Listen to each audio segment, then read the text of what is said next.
in his bedroom actually after the funeral, and he was just thinking about, you know, because he had gotten her healed once before just by praying for her, and he couldn't this time, and he was just like, why, you know, Lord, why couldn't we get her healed, and why did she pass on? And he said all of a sudden he just shot up through a shaft of light, you know, in his bedroom, and he saw her and Jesus talking, and when he walked up, and they quit talking, and she turned around and saw him and said, "Oh, Ken, you know, don't feel so bad that you couldn't get me healed. There was a reason why." And she didn't tell him that reason, but one thing she said to him was, "Talk to my son." She had two sons, and she named one of them and said, "Talk to him about the Lord, you know. He'll listen to you." And she said the other one wouldn't hear you, but he will. And she said, "Tell him things will never go right for him until he surrenders to God, you know, completely." And so he, you know, he did eventually go and talk to the young man. I think he was in his 40s. But he, you know, he kept going after the you know, the success in the world, so to speak. And he'd become, you know, top salesman or, you know, the company, yet he'd be making less money than all of his, all the guys working, you know, right next to him. And it was just like nothing would work out. Got married, you know, divorced a couple times, and marriages weren't working out, careers weren't working out. Even though he should have been making more than everybody, he was making the least, you know. And so finally he just begged it, you know, surrendered to God, and then zoom, if things didn't turn out, you know, started working for him. But, you know, God knows the plans for our life, and he knows the things, he knows the best thing for your life. Yes, he does. And we don't have to be afraid of consulting him for every single decision. It will be the wisest thing you ever do, because our best intentions, or the best we can come up with, will fail, you know, but he knows. But anyway, I just wanted to say that. Let's just put on Mama Prayed, if you will.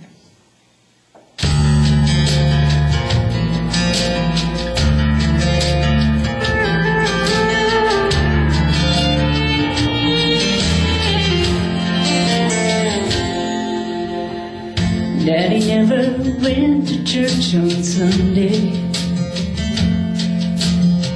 He said that's one thing I'll never do. But Mama never gave up. She said one day he'll be sitting here beside me and you. Well, I can still hear Mama softly talking, her tears falling on her folded. Oops. I saw my daughter leaning over like this. She must have hit a button. We'll try it over again. It's all right, Sid. Y'all are going to have to hear all that all over again. Daddy never went to church.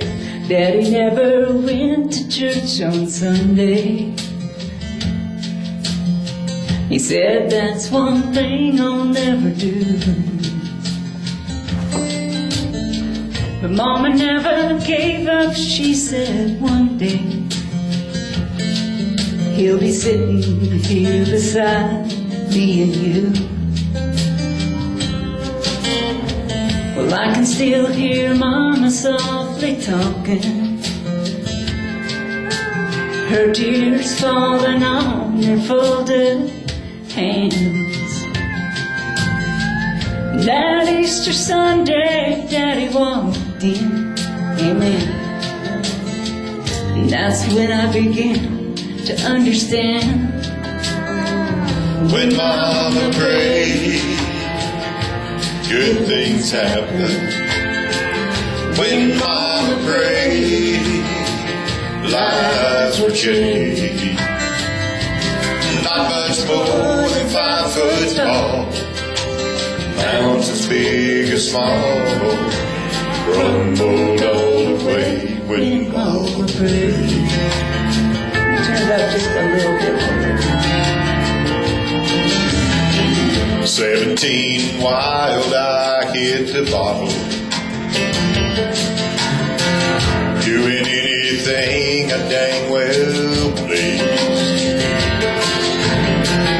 running down life's highway at full throttle, while Mama burned a candle on her knees. Well, then one night I came in half sober. I saw Mama kneeling in the tent. As I listened, she and Jesus talked it over. I knew my restless days were about to end.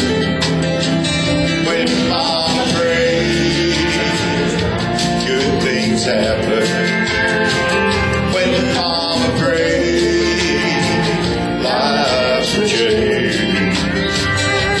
Not much more than 5 foot tall, mountains big and small, rumbled all the way when Mama prayed. It isn't like every one of them God answered, but the times they weren't, it seemed to me, were so rare.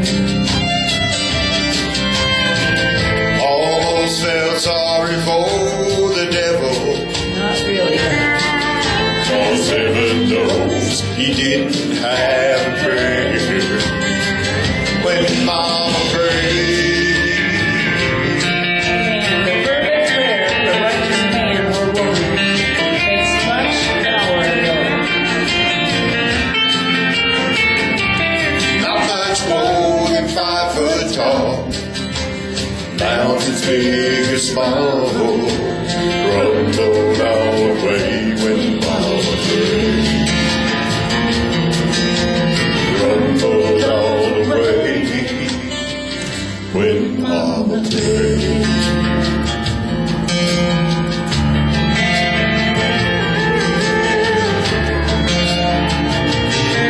I'm going to tell one story on Mama, my mom. Then I'm going to, I don't even know what time it is, Larry, so just tell us, just cut it off when we're supposed to. My mom was, we were a nice big Catholic family, you know. Drink on Saturday night, go to confession on Sunday. Not a good thing. Anyway, a lot of alcohol, and Dad was staunch Catholic, you know. And he didn't want to hear about being born again and saved. Those are bad words, you know. And anyway, Mom just kept praying, and I watched Dad reject some, he was a cowboy, you know, reject some of the best Christian cowboys that God could send, you know, and he just resist time after time. And I was like, man, Dad, you know, I thought there was no hope. And finally, at 79 years of age, he got born again. Wow. Went to a tent revival with Mom, cowboy tent revival, and went down to the altar. He said, and Mom was like, but and he died a year later. Wow. The mercy of God.